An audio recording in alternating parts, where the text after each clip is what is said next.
Pace. Yay! Yay! Back for another episode. I'm Billy O'Connor with producer Frank Pace. And before you guys came on, we were just talking about athletes, famous athletes. I've only met maybe 2 or 3 guys that were famous athletes. But I noticed whenever I meet them, they were bigger. It just seemed bigger. Their bones seemed bigger, not size-wise and everything else. And I asked Frank, who, now that Artis Gilmore, obviously, is pretty big. They call him the big fella for a reason. I mean, but I don't mean that kind of big. Like I don't mean height, You mean weight. I just thick. bones, thick. Thick. Exactly, thick. Like I had the good fortune. I had a steakhouse up in upstate New York, and Roger Bear used to come in all the time. He played golf in Mayapack Country Club, and then he'd come over for a steak.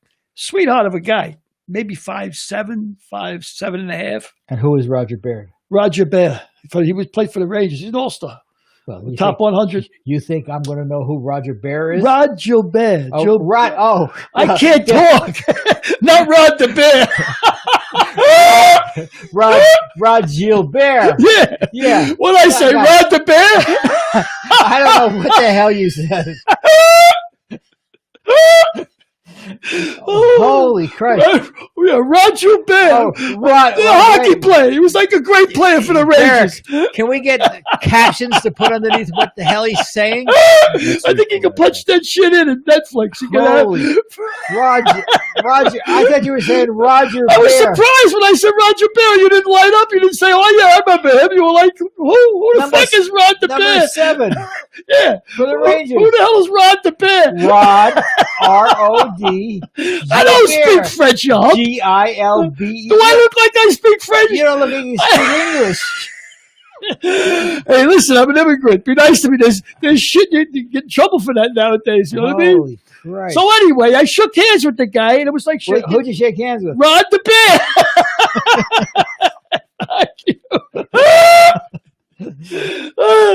But it was like shaking a guy's hand with a canned ham, right? When you were making that movie, Babe Ruth, you met Pete Rose, right? Yeah. His hand's got to be huge, right? No, regular size. Really? Yeah, he's a little bit thicker than the most, but he's a a regularly built guy. He's not. One guy the guy who struck me as being much larger than life was John Elway. When I met John Elway, he was immense. I mean, he was like the size of a refrigerator, 6'5", 6'4.5", 6'5", and he must have been 250. I mean, now imagine Cam Newton is like 6'7", 275. That's unbelievable to me. I went out with a girl who was built like that. For foreplay, I hit her with a folding chair. She kind of liked it rough.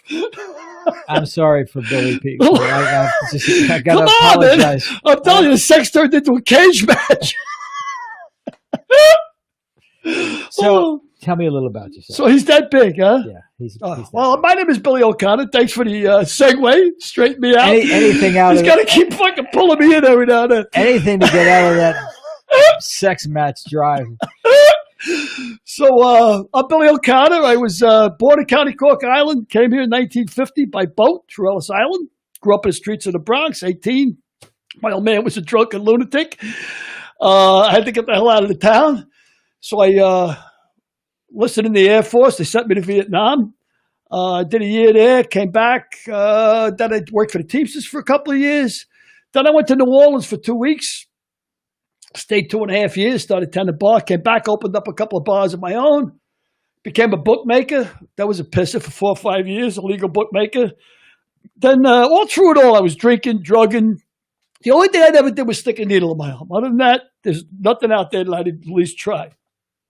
And of course, the problem is nothing succeeds like excess. So, but I finally, after 9/11, I was retired and I went down to the Keys and I was drinking about 1.5 quarts of Johnny Walker Black. Retired from where? FDNY, fire department. I was on the fire department for 20 years. Proudest years of my life. Great guys, just camaraderie, amazing. I'll tell you some stories about the FDNY and 9/11. But I realized I was killing myself, and I was going out with a girl who was 20 years younger than me, Frank. Her name was Mary Teresa Kiley. Fiddle player, very talented girl, smart girl. And they gave her a scholarship up at the University of Florida for a doctorate. So I was jogging by the university. I said, I always wanted to go to school. So I enrolled in the University of Florida, sobered up, got a degree in journalism, started doing comedy, met you, ran into you. It's a fortunate moment. But this my partner, Frank Pacey, I'll let him tell you a little bit about himself. He's had a very, very interesting life, and his stakes are a little higher. The guys he hung around with pretty much household names. Well, that may not be true. Well, it is. Because, I mean, I grew up in New York, like Billy, Italian family, Italian friends. Went to Valhalla High School in New York, went to Florida Jacksonville University during the Artist Gilmore years. They were great years because we were the smallest school ever to advance to the Final Four when they lost to UCLA. Came out to California immediately thereafter. I went to work in a department store. I quickly got a job in the World Football League. Spent 2 years in the World Football League. 5 years in advertising, and then in 1982, I started to work on some shows for ESPN. That led to me getting a job on a show called Head of the Class, and 700 episodes later of TV shows that include Suddenly Susan, George Lopez, For Your Love, Girl Meets World, Shake It Up, starring Zendaya and Bella Thorne.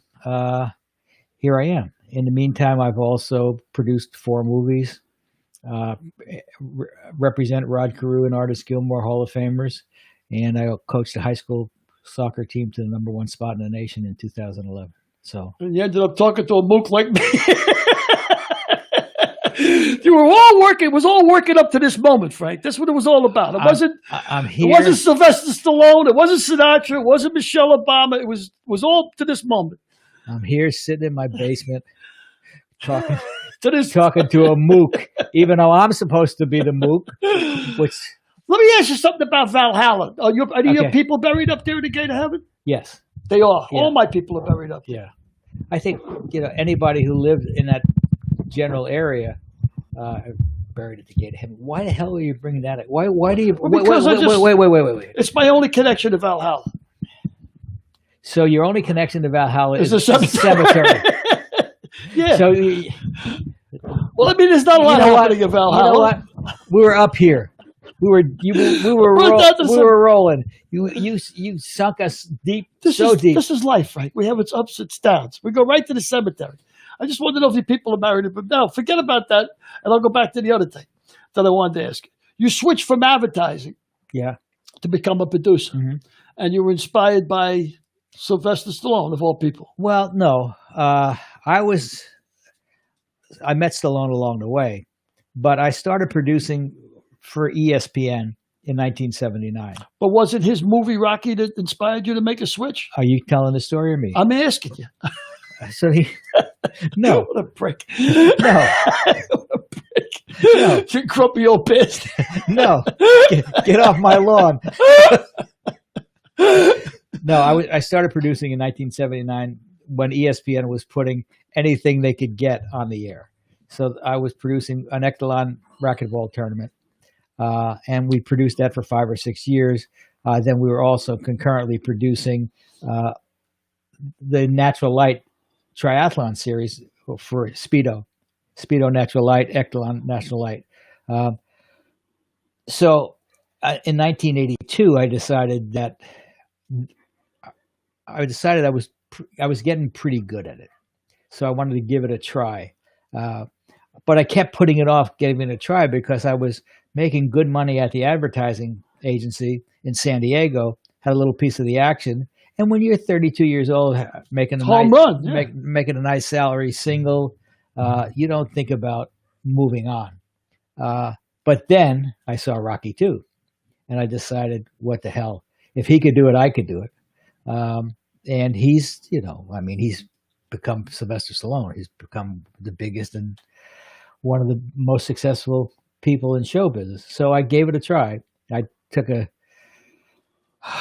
$60,000 pay cut, came up here and produced commercials, made, $10,000-$12,000 in that first year, got married, had a daughter, and I was, just pretty much balls to the wall now. Balls to the wall. Let's make it or make it. Jump in the water, now swim. And fortunately, I got a job with a friend of mine.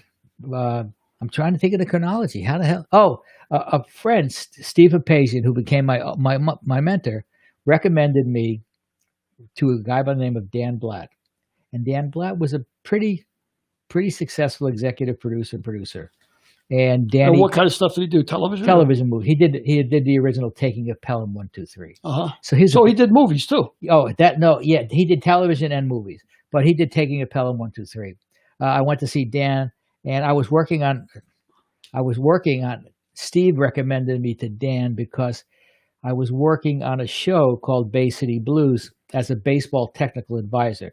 Now, you probably don't remember Bay City Blues, but it was the story of a minor league baseball team set in the mythical city of Bay City. It starred Dennis Franz, Sharon Stone, Sharon Stone, Karen. And this was a television movie. This was a series. And Sharon Stone was in a series on television. Yep. I never knew that. Ken Olin of This Is Us, Jeff McCracken, a lot of well-known people. It lasted 6 episodes, but I was doing the baseball stuff. I was coordinating baseball stuff because I had been a baseball player of sorts at Jacksonville University, and so Steve was aware of what I was doing at Bay City Blues. He recommended me to Danny Blatt, and that's how I got the Bay City Blues job. I mean, that's how I got the associate producer gig on a movie called Pete Gray, A Winner Never Quits. The one-armed outfielder from World War II. Yes, and Pete was that starred Keith Carradine, Mayor Whittingham, Ed O'Neill, Dana Delaney. A lot of good stars. Somewhere along the way, you ran into the guy who started the fledgling ESPN, right? Yeah, that's Bill Rasmussen. That's Bill Rasmussen. Yeah, so that was his idea. 79.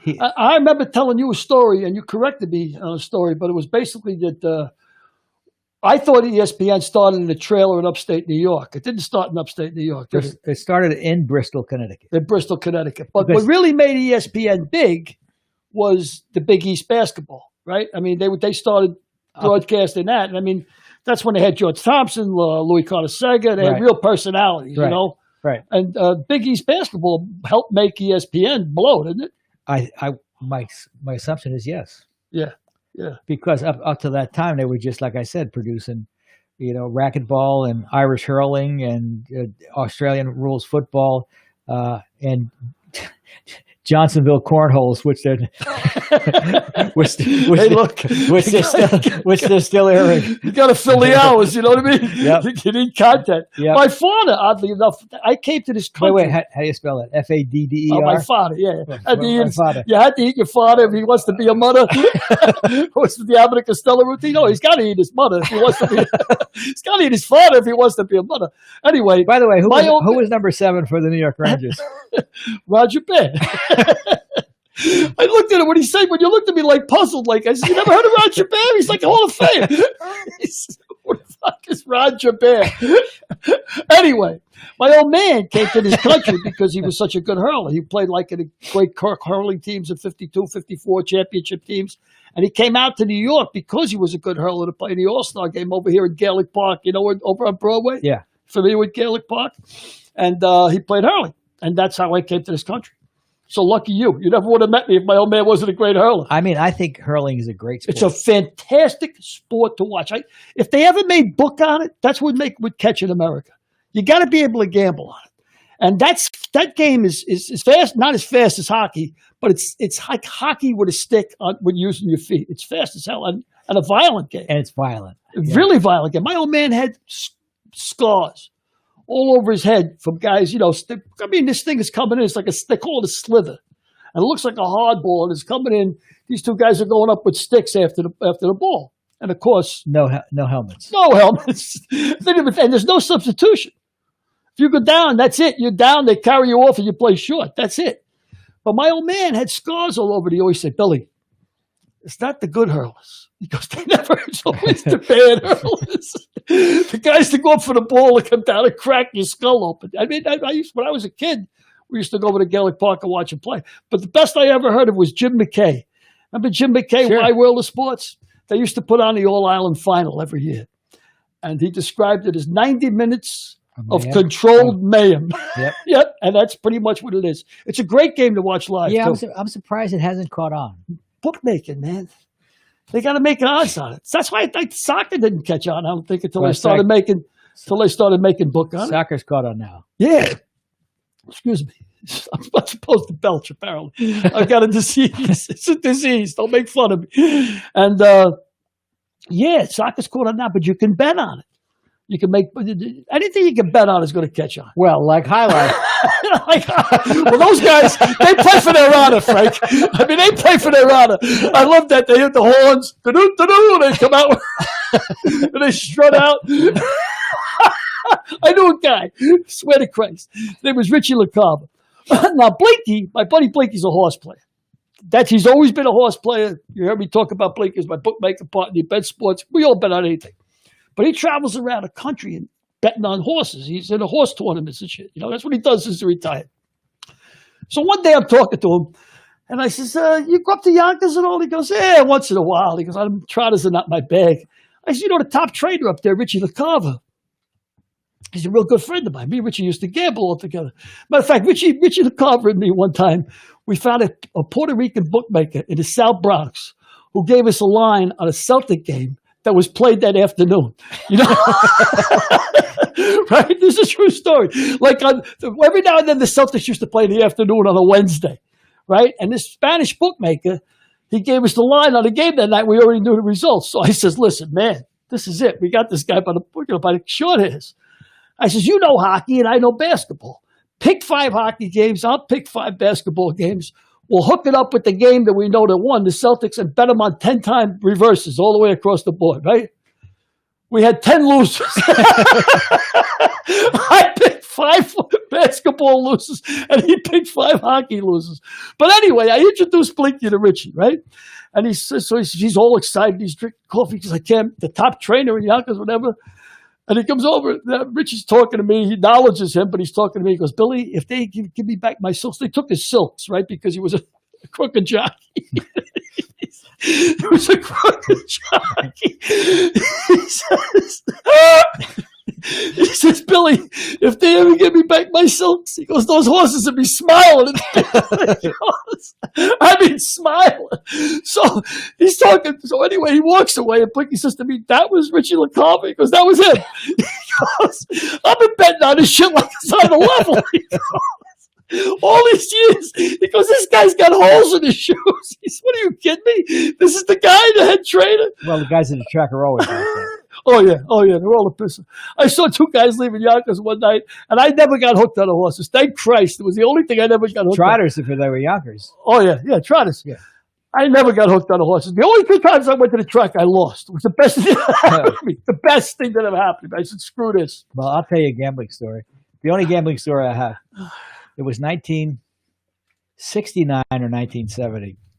And we were all at Jacksonville. It was probably freshman or sophomore year. And we had a guy from the Bronx making book. His name was Artie Seltzer. Artie Seltzer. 2-cent plane. Yeah. Artie Seltzer. And Artie Seltzer was a big, fat Jewish guy, bearded Jewish guy from New York. But he was, 18, 19 years old.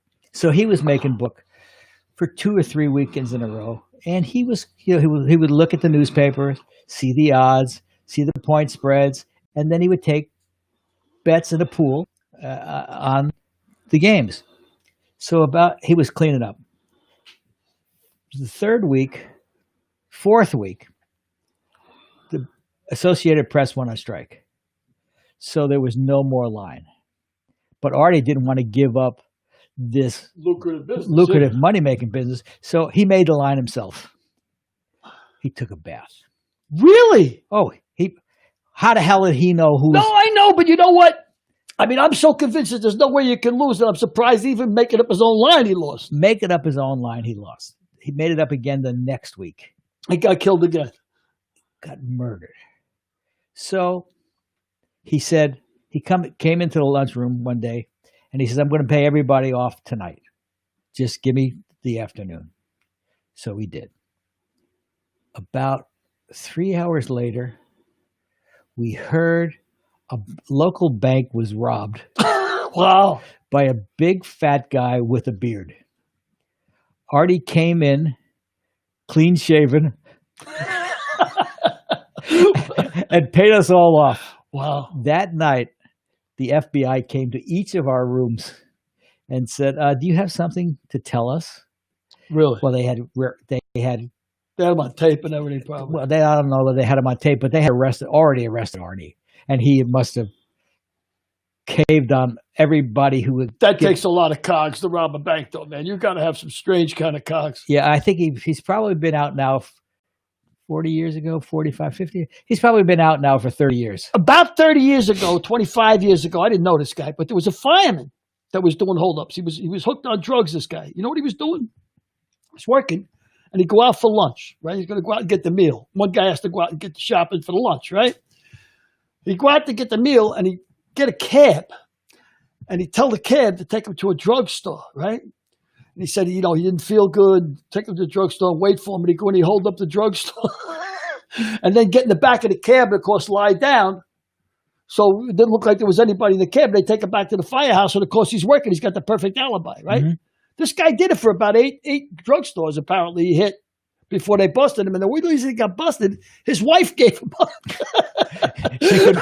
she couldn't wait for him. She said, where have you been? His wife gave him up because he was a drug addict, But I give you a good gambling story. That guy owned the Greek restaurant. And Red, he was Red's player. So when you called up, he'd have to say Tony for Red, or Tony for Blinky, or Tony for I was the marshal, right? That was our monikers. So this guy was Tony for Red, Greek restaurant. Every night he calls me up in the NBA, bets 3 games, 4 games, every night, without fail. 1 week, the guy loses 36 straight NBA games, right? 36 games. Now to lose 36 NBA games, I mean, a monkey could throw a dart into a schedule and not go 0 for 36. It's impossible. Mm-hmm. He calls me up the following Monday to get his figure. Hey, Tony for Red. Hey, Tony, how are you? I said, you owe 3,700. All right, 3,700. What do you got in the NBA? What do you got in the NBA? I said, oh, man, I'm sorry, Tony. It's the All-Star break. I said, they don't play again till Wednesday. I said, I got hockey. He says, hockey? He says, what the fuck do I know about hockey? I said, what do you know about hockey? Probably the same as you know about the NBA. 36 straight loses. What do you know about hockey? I'm surprised nobody has to water you twice a day. What do you know about hockey? What do you know about anything? Gamblers are sick, man. I mean, that same guy. My friend Red says to me, if Tony calls, it was a Sunday. His wife just had a baby. Make sure you congratulate him. So that guy calls. I pick up the phone. Tony for Red. Hey, Tony, congratulations on the baby. What? Fuck that shit. What do you got in Dallas? Fuck that. What do you got on Dallas? I mean, gamblers, it's like any other compulsion, man, They go, it's all in. Pretty rough. The track, I never got hooked on a track. Thank God.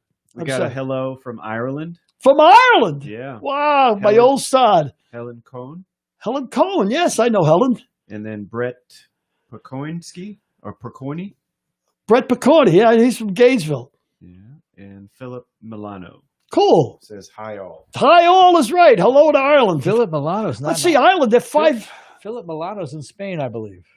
He was a guy I knew from Jacksonville, and then he moved to Spain, of all things, and immediately got quarantined. So Spain is, 5 hours ahead of us now, right? No, 8 hours ahead of us. At least 8 hours ahead of us. Yeah, because it's 3 hours to New York and then 5 hours more, right? Yeah. So they're about 8 hours ahead of us. Yeah. So he's got to be watching this show at 3 a.m. Jeez, the poor man must have much of a life. If it's 3 o'clock in the morning and you're sitting here watching us, God help you. Poor Helen. I think she moved back from Queens. I think she moved back to, I think she's in Galway.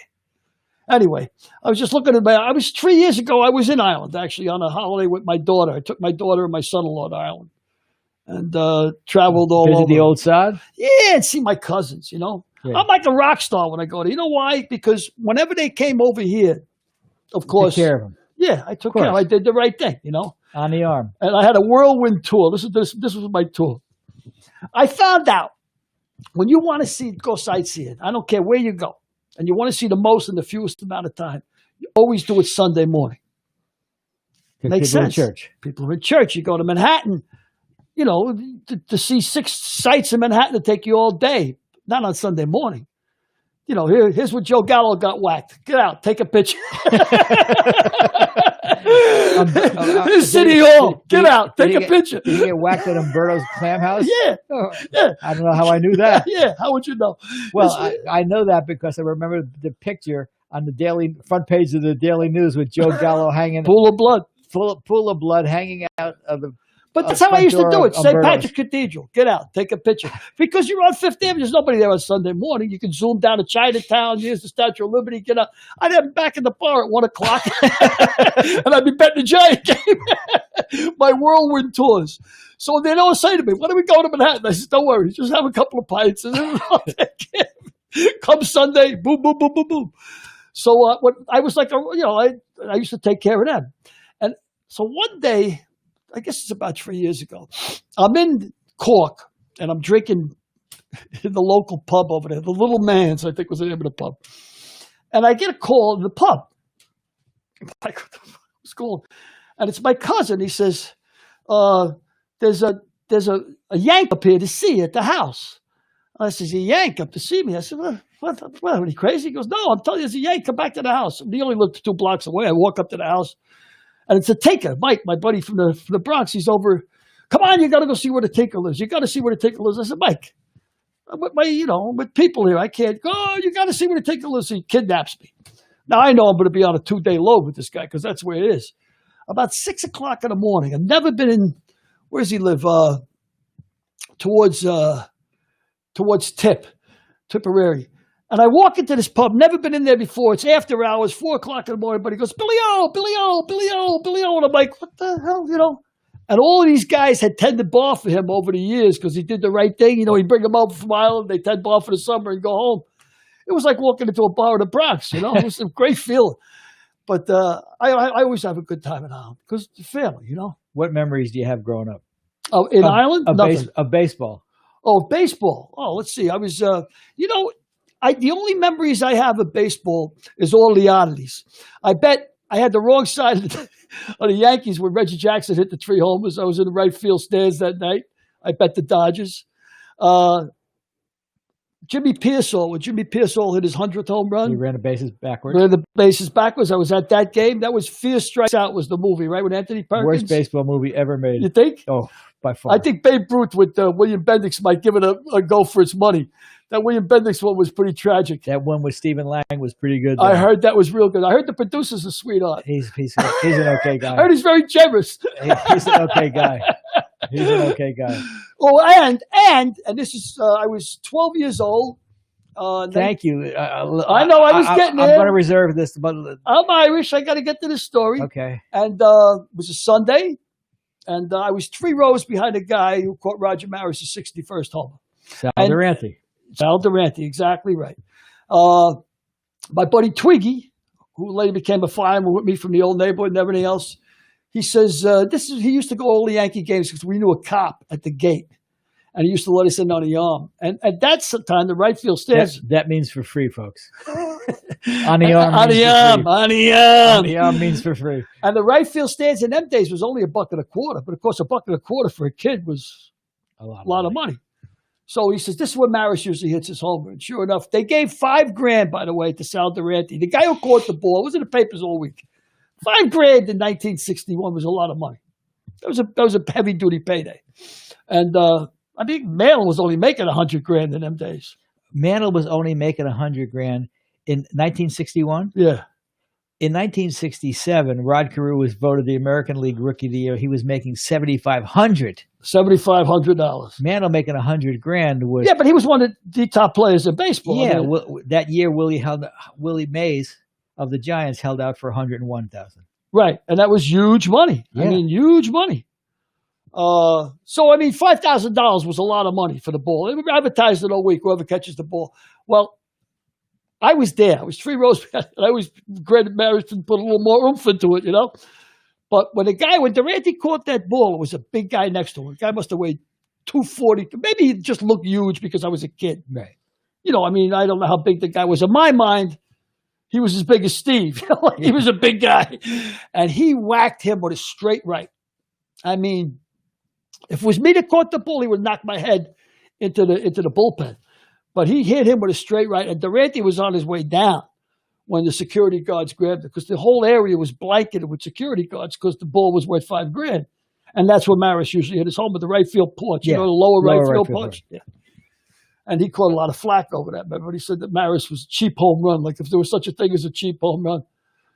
But I heard, I knew when I went to Gainesville later on, when I went back to the University of Florida to go to school. He owned a Budweiser distributorship. That's right. He owned made Budweiser. Millions.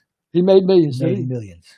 Yeah, I don't know how much money he made, but when I was at school, I had mentioned that story about Roger Maris. So one of the professors said about Roger Maris on the golf course. I had mentioned the story that I was 3 rows behind the ball. And I said, what, was he a nice guy? And one of the guys in the class said, I don't know about him. He's a nice guy, but his kids are assholes. I know his kids are a couple of assholes. We got a couple of hellos at the half-hour mark. We got a hello from Stephen Munford. Hey, Stephen! Bronx guy? He says, oh, geez, here they go. With a thumbs up and a couple of smiley faces. That's great. We got Shelly Tager. Yes.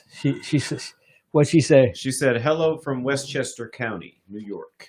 Yep. Well, that's the high tax area up there, Frank. I don't know. We're rolling now. Not where we came from. Not where we came from. It's a long way from Westchester. You were born there, Billy Bye. Yes. Then we got another hello from, this is all via Facebook, by the way, Dominic Bruno. Says, yo, Pace. Yo, Pace. Dominic Bruno. Woodland Hills Mook. Yeah, so Dominic Bruno. Is an actor, is he? No, he was a prop master and set decorator for Warner Brothers, the studio. He gave me, I got one point in my career where I was a little down on myself because, you know, this gets me going toward another area about essential workers. So I want to go back to that. But I said to Dominic, I said, they're paying me a lot of money. And I said, I don't feel like I'm earning it. And Dominic said to me, he says, at this point in your life, you're not getting paid for how many hours you're working. You're getting paid for what you know. Yeah. And that absolutely true. Put everything in perspective to me. Well, look at fighters, man. You know, they get the big payday, $5 million for a fight. It's like they're getting $5 million. No, they're not getting $5 million for a fight. They're getting $5 million for the 20 years they busted their ass to get there. Yeah. So regarding essential workers, the COVID crisis really makes me respect that it's not so much actors and the world can live without actors and athletes and movies, but the world can't live without hospital workers and teachers and guys that stock shelves and truck drivers who are delivering product. Without a doubt, those are essential workers, and to me, you know, I mean, I've benefited, so I'm not going to be complaining, but I've benefited from the inequity and the unequal pay structure in this country. But it was never that bad in the old days. And also, we just talked about man Mays making $100,000. It was no big deal. Police and firemen are essential workers that we need those guys. We don't, you know, it's so. Yeah, but you know, even look, the inequity in our day wasn't that bad. It just wasn't. I know, but it is now. Now it's crazy. Now it's ridiculous. I mean, when I was producing Lopez, at one time we had 10 or 12 people making $50,000 an episode or more.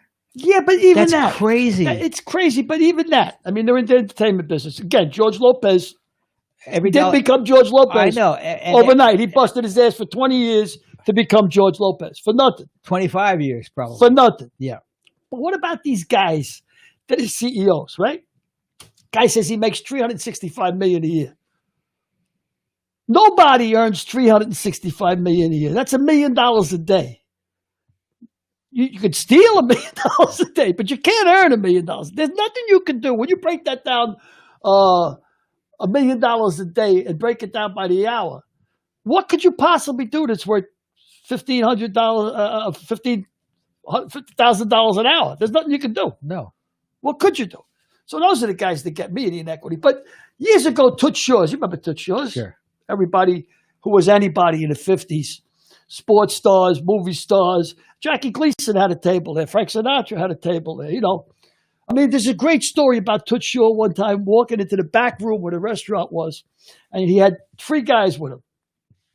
Bing Crosby, Jack Dempsey, and Babe Ruth.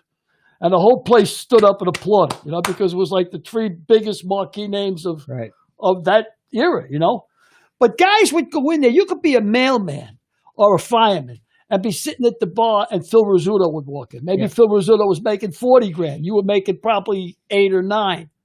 As a mailman in them days or a fireman, maybe you were making $8,000 a year. Right.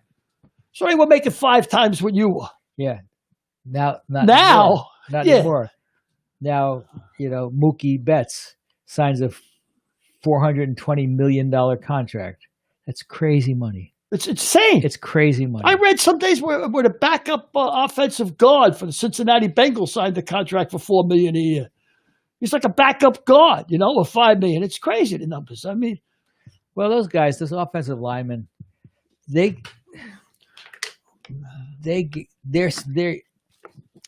average lifespan is 3.5 years. Granted, but I remember when people went nuts when Namath signed 4 years for $400,000. I know. People went nuts. I know. I guess the University of Alabama this year is going to pay their offensive coordinator $2.5 million. Offensive coordinator. In our day, they would be gym teachers. Yeah, without a doubt. They would be gym teachers. And now the gym teachers have taken over the asylum. Not just football. And I don't want to point out University of Alabama, but I'm pointing out University of Alabama because I know the figure.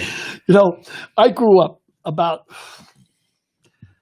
Steve Sarkisian, his name, who was the head coach at USC before he got fired for being an alcoholic. Yeah, huh?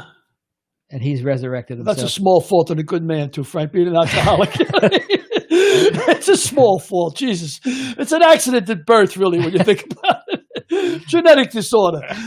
But I grew up maybe 2 train stops, maybe 10 blocks from Yankee Stadium, right? A little more, maybe 20 blocks, 3 train stops. And I hated the Yankees. Everybody in my neighborhood were big Yankee fans. We Bronx, we were like 3 train stops from Yankee Stadium. But I hated the Yankees because I was a big Willie Mays guy and a big Wes Westrum guy. I loved the Giants back then because you got to remember in the 50s when I grew up, New York had 3 teams. Yep. We had the Dodgers, the Yankees, and the Giants. And people probably don't know this because we're old. But Yankee Stadium and the Polo Grounds were directly across the river from each other. You could see one from the other. Now, if there's a project there where home plate used to be, and home plate is in the lobby of the project, where the old Polo Grounds were. But at one time, the Polo Grounds was it was the most beautiful stadium in New York. It was like, upper Manhattan, people would go up there to see the Polo Grounds. It was a big deal. And at one time, Mae West was the most beautiful woman in the United States. That's a good point. Gravity catches up to men. Look at us. And blocks alike, I guess. Yeah. That's true. Yeah. I went to the old Polo Grounds a couple of times when the Titans were still playing there. We used to go over there at night and watch the Titans play. Of course, you were out in the stands. There wasn't enough people there. You could have your own hot dog vendor. There was like 20 people in the stands. There was a joke. Somebody called the Titans box office and said, "What time's the game today?" and the guy at the box office said, "What time can you make it?" Yeah, they were really a really bargain basement outfit. They had some good ball players, but they were a bargain basement outfit. But the Polo Grounds was, who the heck wants to go? It was like a nightmare neighborhood, But the Yankee Stadium on the other side of the river was in a relatively it was a decent, better neighborhood. Better neighborhood. But I hated the Yankees because I was a Giant fan, and then when the Giants left New York, it broke my heart altogether. But I mean, always so. I had this thing about hating the Yankees. Now my son tends bar across the street from Yankee Stadium and stands, so I got to hope they get into the playoffs every year because it's good for him, for business. Yeah, he got to hope they get some fans in the stands. Yeah, well, now with this thing, I mean, this is, Frank, I was in the bar business. I was in the restaurant business. And I had one time when I opened up my first joint, I banged out credit cards. I banged out 45,000, 50,000 in credit cards, borrowed money from my friends and opened up this joint. And I was even in 2 weeks. Like, I had the hottest joint in Queens. And even then, when my joint was rolling, I had rock and roll bands and everything. There's no way I could have stayed shut for a month and a half and then open up again. Right. I mean, I don't know how these guys are going to do it, man. I pray, I hope to God they do come back. But bar, restaurant business, Josh, it's tough to be closed for a month and a half. Yeah. So you book bands into your joint? Oh yeah, I used to book bands. I tell you a story. When I was heading for Vietnam. Okay. I was 18 years old, and I had enlisted, and it was 5 o'clock in the morning, and I had been out the night before, and I was up in a baseball field. Of course, I was 18 years old, so I had like 2 quarts of beer would knock me on my ass. When I was in the field drinking with this guy, we had a bottle of whiskey. It was my send-off, and 2 quarts of beer drinking. So I'm hungover like hell. It's 5 o'clock in the morning. I'm going up to the D train to go to Whitehall Street, which was the induction center in them days in New York. On my way up the street, 5 o'clock in the morning, look over at a stoop. And it's a guy sitting on a stoop with a paper bag up to his nose, and he's sniffing glue, right? Which was a big rage in the early 60s, sniffing glue, And I said, oh, man. It's Paul Fraley, man. Poor Paul, he ain't going nowhere, Sniffing glue on the corner. At least I got a future ahead of me. I'm going into the Army. A year later, I'm crawling through rice paddies, and Paul Fraley is Ace Frehley, who was the lead guitarist of Kiss, right?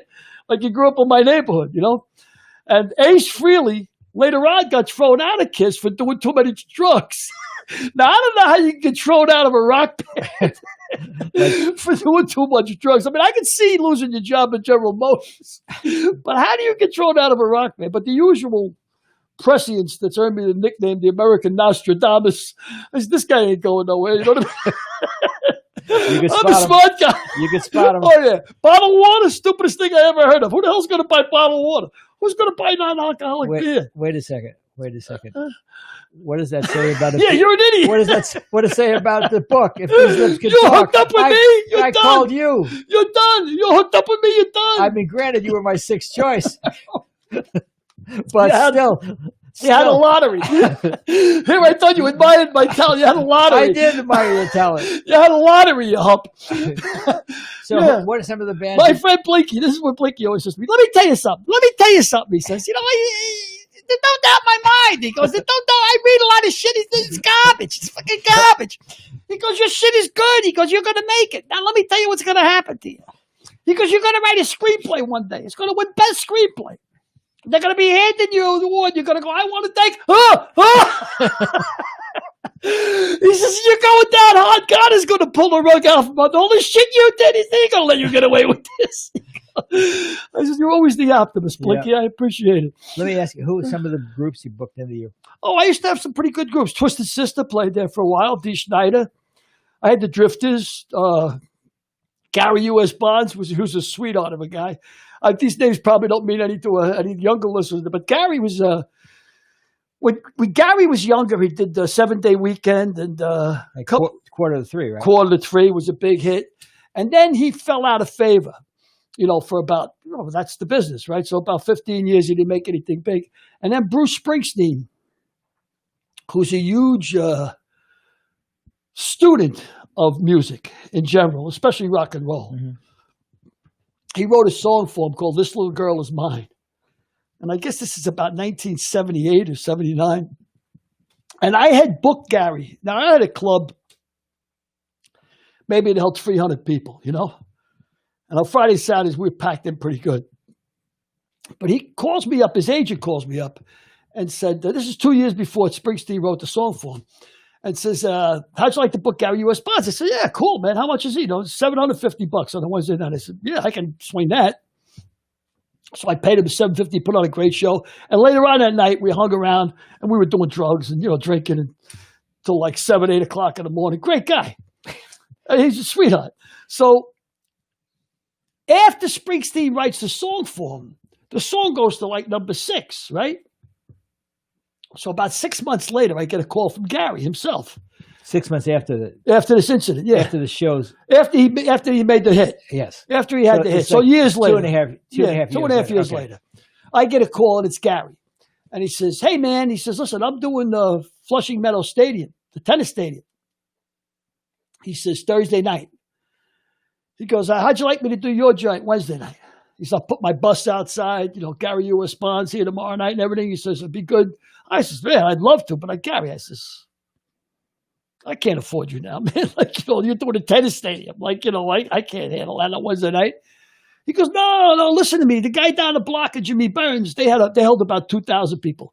He offered me $3,000. But when I wanted to play there the last time, he wouldn't book me. He said, I'll tell you what I'll do. I'll play your joint for the same $750 you paid me 2.5 years ago. Right. That's great. Solid, man. Right. Solid. I was, Howie Morris was like that. Howard Starden, Show of Shows with Sid Caesar, Imogene Coca. Yeah, sure. He was one of the original. One of the four guys. And he later became Ernest T. Bass on Ernie and Murray. Great guy. Big producer, director of commercials, directed You Deserve a Break Today, McDonald's, did all of that stuff. We became friendly because Howie was directing commercials that I was producing from. Later on, whenever I wanted Howie to make an appearance in a show like Daddy Dearest or Billy Connolly show, I just called him up and he said, whatever you need, I'll do it. Yeah, just sweetheart. But you make that point in the book, in Lips. I remember writing it, that you don't, in this business, it's like any other business. You make alliances, you make friendships, you honor your word, and people are going to call you again. It's about relationships that you make. I can tell you as a comic, I was a half-assed comic for 7 or 8 years, opening for decent. Somebody wants to take you on the road. They're not taking you on the road because you're funny or you're not funny. It's because they can deal with you on the road for 7 or 8 weeks, right? They got to live with you for 8 weeks. They don't want to go on the road with some hump, some miserable asshole, So, the relationship, like Jack McGee, he's a mutual friend. Jack? I do. Jack was a fireman. Oddly enough, he got his first break playing in Backdraft, playing an engine chauffeur. He was an engine chauffeur. It wasn't like he was wearing tights and doing Shakespeare. He was an engine chauffeur. Sweetheart, Jack, sweetheart of a guy. But he made the connection with Ronnie Howard and Kurt Russell because of Backdraft. Which, if anybody knows anything about movies, folks, on fires, if the fire department was like that, there'd be nobody out. Running through burning buildings with their coats open, swinging an axe with a big smile, That ain't how it is. So he made connections. And Jack's a sweetheart. Everybody loves him. And another Buscemi was a New York City fireman. Steve Buscemi was a New York City fireman down in 10 Engine, I think he worked for 6 or 7 years. Well, you worked in the Bronx. I worked in the Bronx, yeah. Wasn't there more fires in the Bronx? Back in the day. Back in the day when you worked there. They did that movie, The Bronx is Burning, based on... The war years, we call them. Yeah. We call them the war years. When I got there, I got the end of the war years. But the guys that were firemen down there, they used to walk into they'd walk into a fire. They could be blowing out 10 windows like they were going into a candy store. They were just, I was in awe of those guys, And how many times a day would you get called out compared to how many times a day an outfit in Manhattan, Staten Island or something? Manhattan or something. Yeah. They'd be lucky if they saw, they were probably doing 1,500 runs a year. We were doing 12,000 runs a year. Wow. We were running, but we had, the house that I got in. 12,000 runs divided by 52 weeks is an incredible amount of runs. Oh, yeah. No, these guys ate fire. But what was funny about our house? 16 and 17, the house I got assigned to, was so busy during the war years. It was the only house in New York that they assigned another company. It was 60 engine and 17 truck. They assigned 62 second unit and 17 2. So they had 4 trucks there, because what happens is when a fire department, when a truck and an engine go out on it, they catch a job and it's burning. They're going to be there for a few hours. Now, that firehouse, that's a busy area. They got to relocate other companies around so they cover that busy area, right? Because they can't have a delay figuring they're going to get another fire in that 3.5 hours. They call it relocating. They were so busy that they sent another company. So they had one company parked in the garage and two company parked in the street. 17. But what happened was, this was where this was so cool when I got there. if the deputy commander of the Bronx says, okay, we're going to create 2 new companies. We have to create 2 new companies because it is busy. And he'd call up every captain in the Bronx and he'd say, okay, you have to send a man down to this new company. Everybody has to send a man down there, right? You got to lose a man and send him to this new company. Now you're a captain. Are you going to send your best man? Or are you going to send the guy you want to get out of your hair? Are you going to send the screwball? Yeah. Are you going to send the guy who's a troublemaker or a whack job? So we had a whole company made up of whack jobs. It was unbelievable. When I got there, I was nuts, and I was like a day at the beach compared to the guys that were working down there. I mean, they were great firemen. They ate fires, but the pranks, the jokes, I mean, the ball breaking, because you're up all night, too. Now you're up all night because you can't sleep because you're so busy. And we're talking about nicknames. We had the 2 arsonists, and we knew the arsonists. I mean, everybody knew the arsonists, but nobody was arresting anybody. Everything was burning. We had one guy who was Wayne the Flame. We used to go up, and Wayne the Flame, we'd show up at a job, and it'd be like blowing out, like it'd be a vacant building, which for us is a bunt, but it'd be blowing out 40 windows, because the people in the neighborhood weren't calling you until they got a good show, because it was vacant. There was nobody in there. And Wayne would call us out by name. Hey, Billy. Frankie, it's burning pretty good. Yeah, thanks, Wayne. And there was another guy in Harlem called Gasoline Gonzalez. He was the other guy. So, I mean, it was burning back in the day, man. But those guys were amazing firemen. I got there towards the tail end of it, but still busy. But a lot of fun, man. I mean, it was a lot of fun. The vacants are...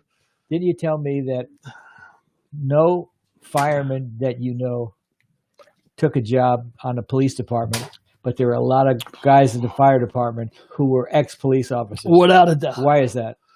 Well, think about it. You're driving down the road. You're nice and mellow. You're listening to the jazz. All of a sudden you're, whoa, whoa, whoa, whoa. It's like, oh, fuck a cop, right? Nobody's ever sorry to see us show up. Yeah, they are. We show up, it's like, fire! Like, thank God! There it is, you're here! It's like, and then another thing is, when we're done helping you out, we go back inside the house, you don't see us. We're not breaking your balls. Right. We're not out there saying, hey, what are you doing with that cigarette when you get done? We're not breaking your balls. Yeah. Cops, it's their job. Yeah. And listen, I get Black Lives Matter, and I feel for what I've seen. And there's bad eggs. There's some really bad eggs, and it's inequitable, and it's bullshit, without a doubt. By the same token, there's bad airline pilots, too, that we got to weed out.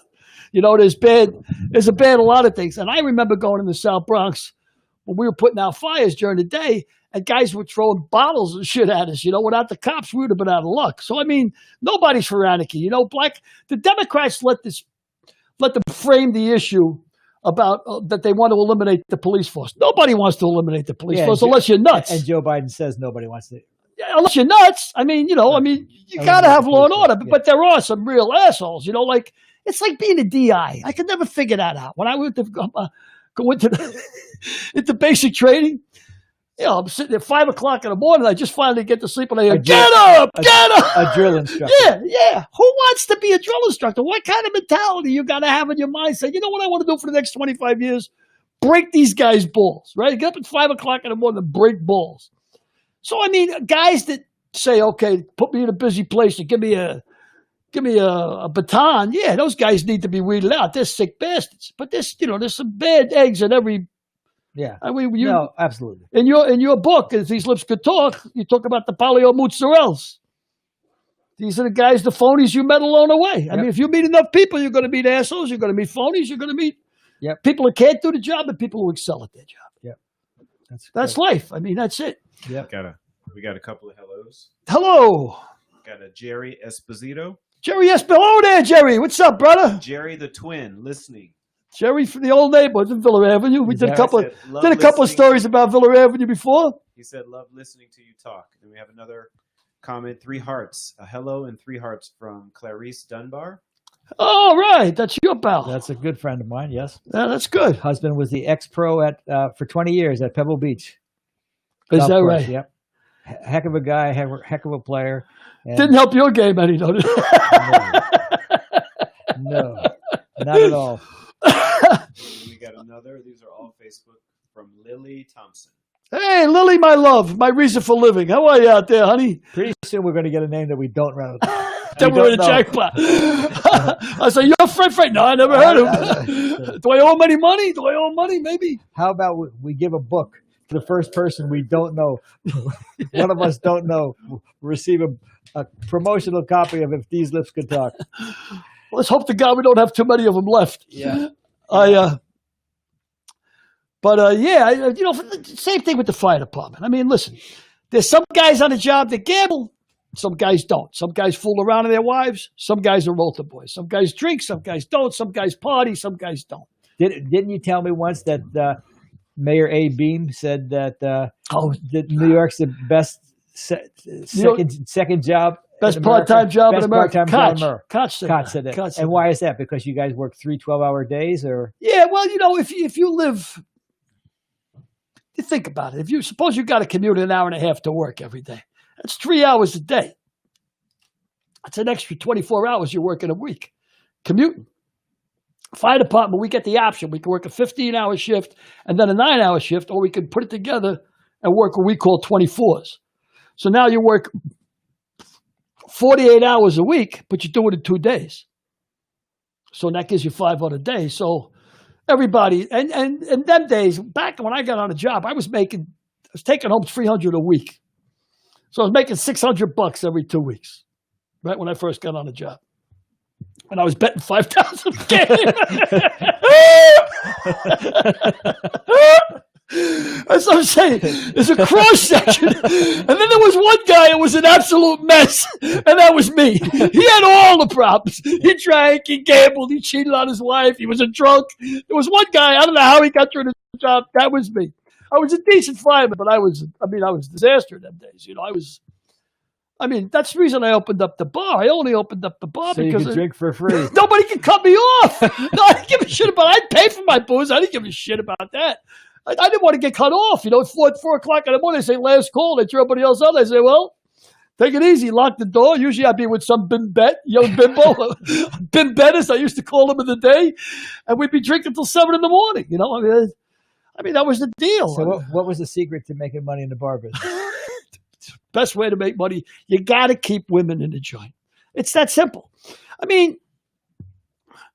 do they call them nowadays? They have a name for that, don't they? Never mind. When they see a whole lot of men in the bar, they call it. So what do they call it? Never mind. It's going to be the kids got a name for it. It's going to be politically inappropriate. Oh, without a doubt. So pass on it. Oh, it's going to be political. Forget the name. Here's what I used to do.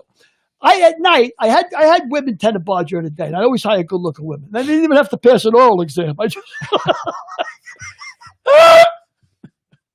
if they were good, fluid, I'd hire them. Back in them days, there was a lot of that going on. But at night, I had 3 young bartenders, good-looking bartenders, guys with muscles in their hair. You know what I mean?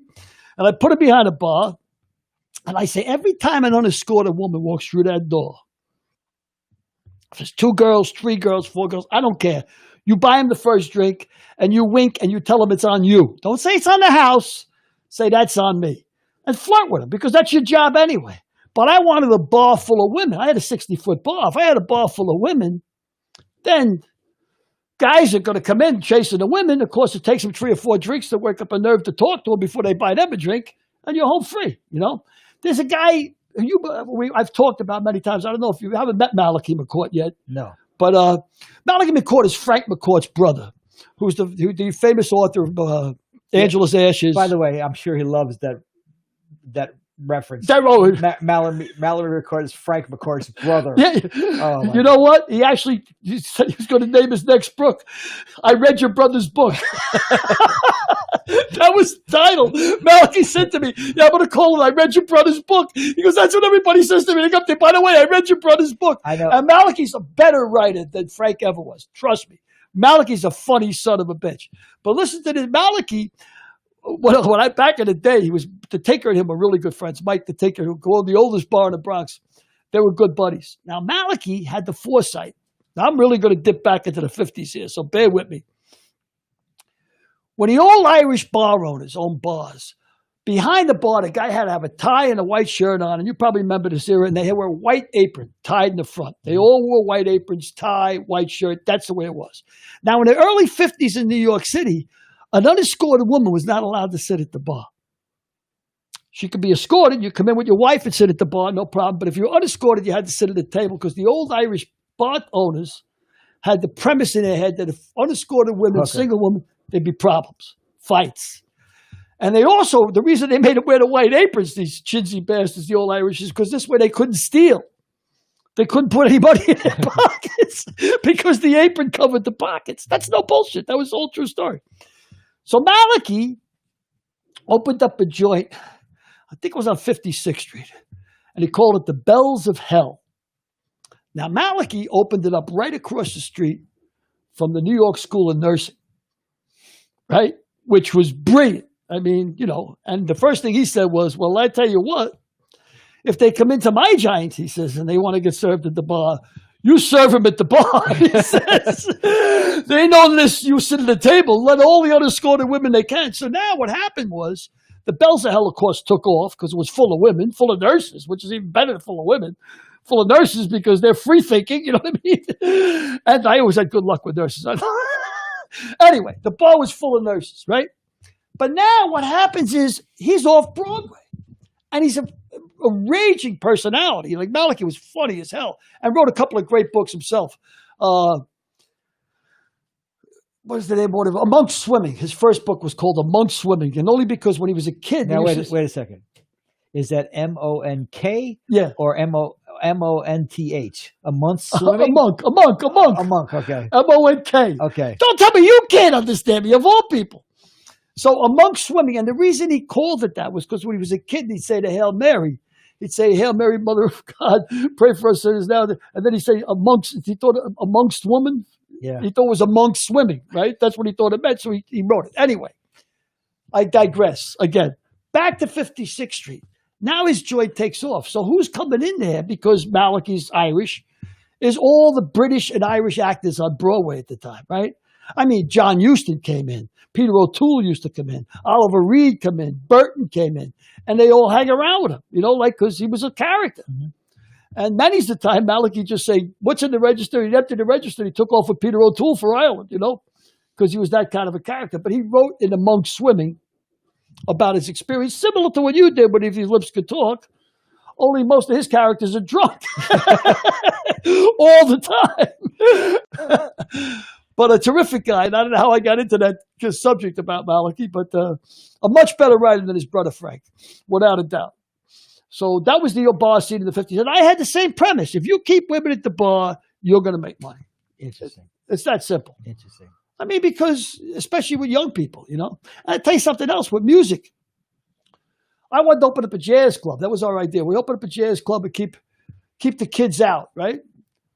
Nobody drinks when you listen to jazz. They smoke a reefer. They drink out a glass of wine. You ain't selling no booze with that. Like, you know, you sit there, you're used to, you need Irish rebel music. Country and Western music is good. Rock and roll. You can sell, you know, ain't nobody. You're one of the few people I know that sold Perrier on tap. That's a great line. I used to love the hippies, the yuppies, they call them, right? When they come into the joint.